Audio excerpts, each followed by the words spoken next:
औरत के जिस्म की 3 जगहों पर नफस रगड़ने और मसलने से औरत फौरन फारिग हो जाती है। अस्सलामु अलैकुम नाजरीन, वैसे तो आप जानते होंगे कि औरत का जिस्म इंतहाई खूबसूरत, नाजुक और नर्म व मुलायम होता है।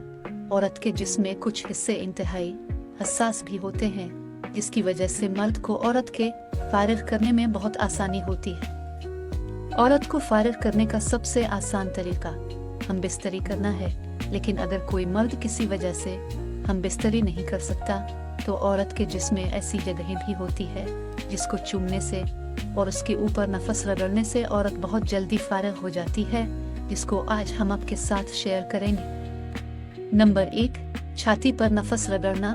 औरत की छाती औरत के जिस्म की हसास तरीन हिस्सा होती है।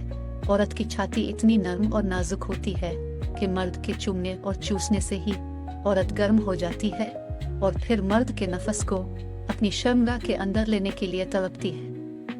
लेकिन अगर मर्द इस मौके पर भी औरत के अंदर अपना नफस न डालें तो औरत बना नफस के ही फारिग हो जाती है। और इस तरह अगर मर्द औरत को गर्म करके इसकी शर्मगाह पर नफस रगड़ता और मसलता है तो फिर औरत मिनटों में ही फारिग हो जाती है। नंबर 2, शर्मगाह पर नफस रगड़ना।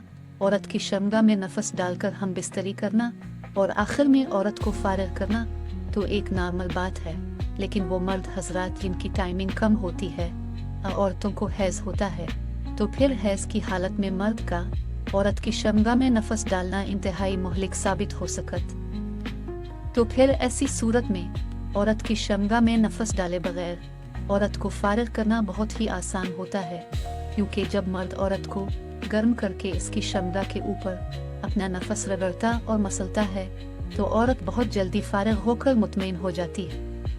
नंबर 3, हाथों में नफस डालकर रगड़ना।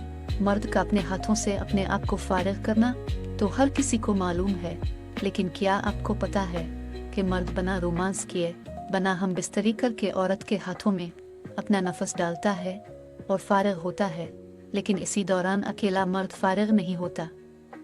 जब मर्द औरत के हाथों में अपना नफस डालकर रगड़ता और मसलता है तो इस वक्त औरत के जिस्म में भी गर्मी और शहवत पैदा होती है और उसकी शहवत इतनी बढ़ जाती है कि फिर मर्द के साथ साथ औरत भी फारिग हो जाती है और उनकी जिनसी और जिस्मानी ख्वाहिश बगैर हम बिस्तरी के पूरी होती है।